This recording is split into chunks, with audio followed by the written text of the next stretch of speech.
Az idő rabjai. Két sors a fényes Londonban. A kristály a grófnő nyakán függött. Ragyogása a 18. század finom sejme és csipkéje között idegenül, mégis magától értetődően hatott. De Edward és Leona, a jövőből jött ikrek számára a 18. század nem a győzelem ígéretét hozta. Mindketten elvesztették képességeik nagy részét. Edward telekinézise alig pislákolt, Leona pedig a jövőbeli tudásának erejével volt tehetetlen, a korlátok folytogatták. Az idő ára súlyos volt, alkalmazkodniuk kellett. Leona a nagymamájuk történeteiből merítve talán egy régi napló ihletésére az igazi kurtizán életét választotta. Elegánsan, intelligensen és diszkréten mozgott a felsőbb körökben, ahol a befolyásos férfiak nem csupán testi élvezetekre, hanem szellemi társaságra is vágytak. A látszat ellenére Leona sosem feledte, ki is ő valójában, az állarca vastag volt, a célja azonban továbbra is a túlélés. Edward eközben mélyen beleásta magát a londoni okkultista körökbe, a páholyok zavaros világába, ahol a sötét tudományok és a szórakozás keveredett. Az elvesztett ereje helyett az elméjét használta, ravasz tanácsokat adott, és manipulatív módon terelgette az eseményeket, hogy fenntartsa a törékeny idővonalat. Egy hosszú, fárasztó este után, melyet intrikák és hamis mosolyok jellemeztek, Leona visszatért elegáns, ám magányos lakosztályába. A forró fürdő gőze enyhítette a nap feszültségét. Leona egy díszes pipából lassan szívta az ópiumfüstöt, mely édes illatával betöltötte a teret. A mámoros köd elhomályosította a jelent és visszarepítette gondolatait a múltba. Emlékfoszlányok törtek fel, a nagymama csillogó estéjei, a jövő pompája és a baljós este, amikor az időutazás elindult. A fürdővíz simogatta testét, ahogy a mélyen eltemetett érzékek újraébredtek. Az ópium és a magány elmosta a gátlásokat, és Leona ösztönösen magához nyúlt, keresve az elveszett intimitást, a valódi érintést, ami ebben a korban oly ritka volt. A pillanatnyi gyönyör keserédes volt, emlékeztetve arra, amit elveszített.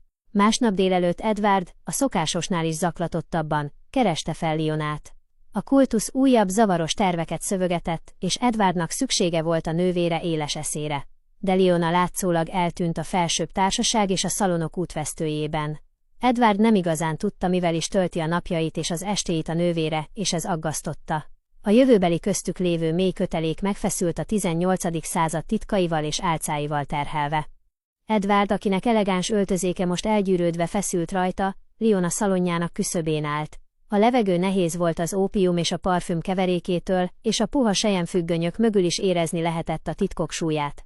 Edward, zaklatottan, ahogy belép Leona szalonjába, ami tele volt selyemmel és egzotikus illatokkal. Leona. Végre megtaláltalak.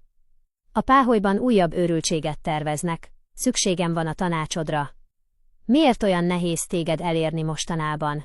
Leona, akinek fáradt, de mégis éles tekintete Edwardra szegeződött, egy pillanatra elmosolyodott. Keserű mosoly volt.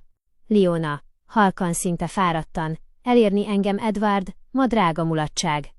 A kurtizán szót suttogják a nevem mellé. És miért nem vagyok elérhető? Talán azért, mert a te idővonalat fenntartása közben én a saját létezésemért küzdök ebben az undorító században.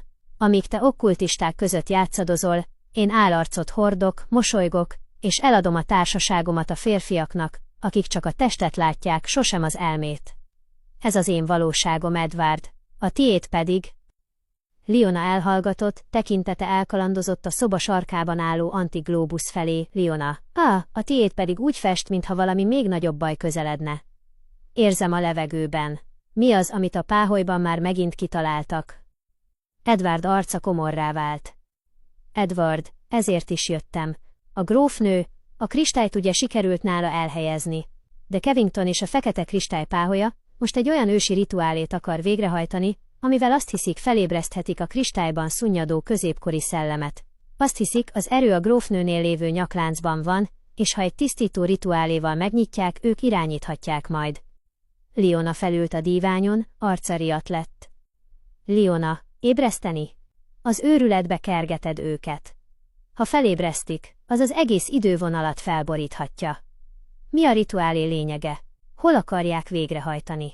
Edward, azt hiszem, a Kékhold éjféli rituáléjáról van szó, amit a régi legendáik említenek. De a helyszín, azt még nem tudom. Csak azt tudom, hogy egy régi elhagyatott szentélyről beszéltek, ami a város alatt rejtőzik. Ha ez a középkori szellem kiszabadul, nem csak a mi időnk, de az egész történelem felborulhat. Edward érezte, ahogy a kétségbeesés elönti.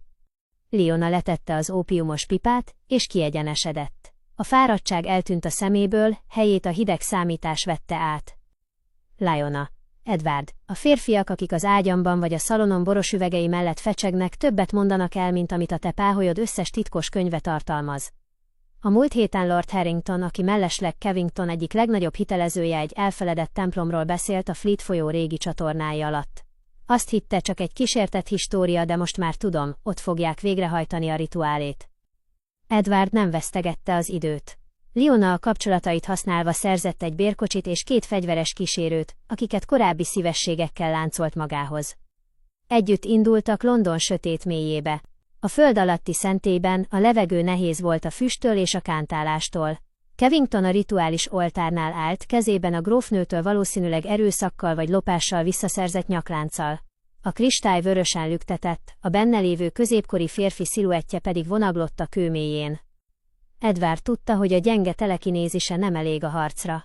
De a tudása, az fegyver volt. Edward, belépve a körbe, hangja dörgött a boltozatok alatt. Álljanak meg! Cavington, maga bolond, nem a szellemet ébreszti fel, hanem a kaput nyitja meg, ami felemészti ezt a várost. A rituálé, amit végeznek, hiányos. A szellemnek nem áldozat kell, hanem egy hordozó, ami képes befogadni az idő torzítását. Cavington megállt, keze megremegett. Edward ekkor bevetette az utolsó trükkjét. Nem a kristály támadta meg, hanem a hamis tárgyat, amit korábban a páholyban hagyott.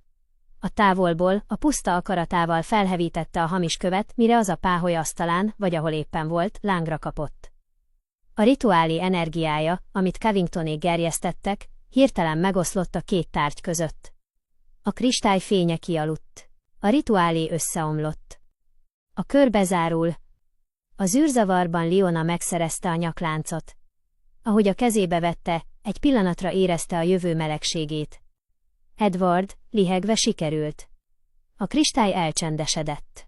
Most már elvihetjük egy biztonságosabb helyre, ahol az idővonal szerint lennie kell. A grófnőnek vissza kell adnunk, de már megszelídítve. Ahogy kifelé botorkáltak a hajnali Londonba, a testvérek egymásra néztek.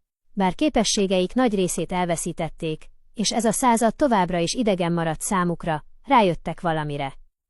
Leona kurtizánként szerzett befolyása és Edward okkultista manipulációi együtt erősebbek voltak, mint bármilyen telekinézis. Az idővonal stabilizálódott. Edward és Leona, bár a múlt rabjai maradtak, végre találtak egy célt: őrizni a kristályt, amíg el nem jön az az idő, amikor újra hazatérhetnek. Leona, Edward, legközelebb talán kérhetnél egy kevésbé büdös helyszínt a világ megmentéséhez. Edward, elmosolyodva. Igyekszem, nővérem. De most, igyunk meg egy teát. Úgy hallom, ebben a században az a divat.